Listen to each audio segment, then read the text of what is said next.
What is up, guys? It's the Sound Alchemist, part of One Mind Syndicate, and today I'm back to talk about Warhammer 40K. In this one, I am looking at the Tau in 9th edition and what I want them to become when their new codex drops.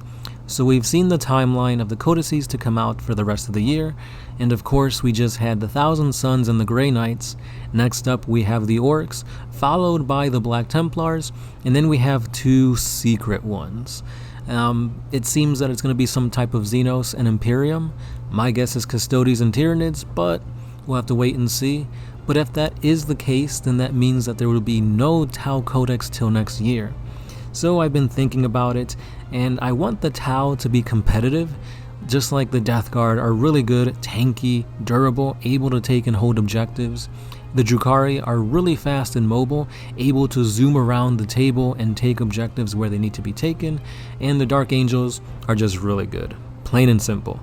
So power creep has been a thing once again this edition, and I feel like I need the Tau to be good. Great, just how they used to be. So I'm hoping that time of using Riptide wings is behind us. Don't get me wrong, I still want Riptides to be really good, because for one, they look cool. And I think that was a thing back in 7th edition. Let's not go that route again. I also want drones to be good, but not too good, where you have people spamming shield drones, marker light drones, to basically just soak up wounds, because it's not fun when you're playing against the Tau army, and you've got that Riptide just tearing your line up, and anytime you try to take them down, boom, a drone goes, boom, another drone goes, and it takes 3 rounds of shooting before you could even touch the Riptide. You know what, maybe keep that, because that's kind of the thing with like Catan, Gaz-School, certain Primarchs where they can't lose more than 4 wounds a turn. So maybe keep that. But what I'm trying to say here is that I want the Tau to change dynamically, in that the Tau need better melee. Yes, I said it. But not just the whole Tau in general. I want it to be more so on the Farsight Enclaves. These guys have the opportunity to take what the Tau are known for and flip it on its head, since they're not abiding by the rules or mind control of the Ethereal Caste. Farsight has since split from that. He's made his own space in space, and I think his teachings need to be taught and spread throughout the enclaves for a more in-your-face approach towards fighting. Which in the lore it's already a thing, but I need that to be more so a thing on the tabletop. So I need the Tau to be competitive, both at range and in close, but in order to kind of mitigate the overpoweredness of being too good at 2 key points of the game, since they don't have psychic powers, I'm okay with that, but maybe they could be like glass cannons. So what I'm proposing here is perhaps the Tau has a certain unit where they only have like plasma pistols and some type of power sword, power katana, if you will, since samurai themes seem to be kind of popping up with the enclaves. So I think that would fit the aesthetic, and it looked pretty cool. And most people that play Tau, they're weebs, so I mean, just give them that, GW. But anyway, what I mean by Tau being good at range is like they have like the benefits of like using Riptides at range. They got their obviously plasma rifles that could shoot up to 30-inch ranges, but have a certain unit that's really good at charging and dealing a lot of damage. But if they don't take out the unit that they charged in the first round of combat, they're gonna break. Seeing as how Tau are toughness 3, I think it's like a 4 or a 5 up save, 1 wound, they're not gonna last. So I think it makes sense to have them be something similar to Bloodletters, where their save is crap.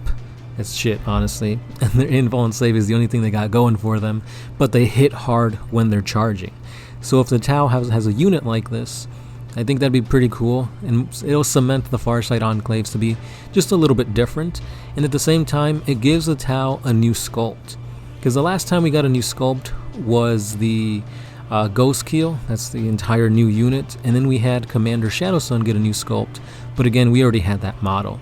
So I think bringing us a new sculpt, a new unit, and making the Farsight Enclaves be more I guess give the Tau a different play style than just sitting back, castling, and shooting would be pretty cool. I, for one, would really love to see that, and I think that's how the Tau would benefit. Because when you look at Commander Farsight, even though he's kind of made to be mid to close range, I don't think his Dawnblade can do it. So currently it's a strength +3, which would boost up his strength to an 8, which is pretty good.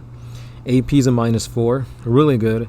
But the damage is where it's very lackluster. D3 damage is not good, period. Yeah, you can roll high and do 3 damage, or you can roll low and do 1 damage.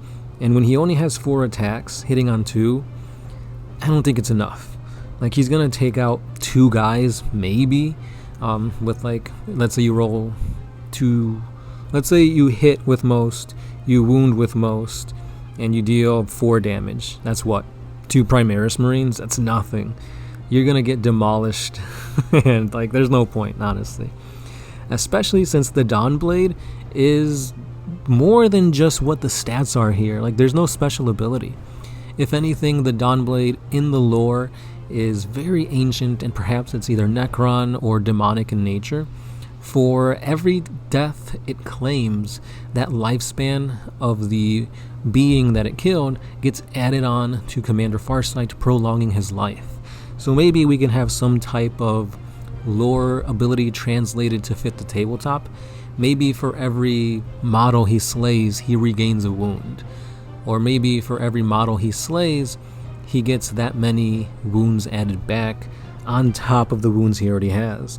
So potentially, even though he starts off with 6 wounds, if he kills a lot of orcs, he'll have like 14 wounds by the end of the match. And that'll makes, I mean, it's kind of overpowered, but it makes sense lore-wise. I don't know. Maybe if you guys have another idea to give Farsight and make him a monster in combat, let me know. Because right now, his Dawnblade's not doing it for me, honestly. The plasma rifle, it's okay, you can keep that. Battle suits, they're pretty cool, keep them what they are. But just give the Tau a little something extra to make them more appealing in close combat. Because I don't know about you guys, but I feel like the Farsight Enclaves aren't played as much as they should be. The lore's amazing, Farsight's one of my favorite guys, so hopefully in 9th edition, there's a change, a mix-up to the Tau. But let me know what you guys think about this. Do you think the Tau should be better in close combat? At least for the Farsight Enclaves. All the other seps can be good at range and suck at close combat. I'm okay with that. But let me know what you would change, what you want to see in the new 9th edition codex, and overall, just what you think of the Tau. Thank you guys for watching. Again, if you guys like what we do here, you guys can always help by supporting us on Patreon. A simple $1 a month goes a long way in helping us bring you guys 40K videos each and every day. And if not, liking, commenting, and subscribing really does a lot as well. Thank you guys for watching. This has been the Sound Alchemist, part of One Mind Syndicate, and I'll catch you in the next one. Peace.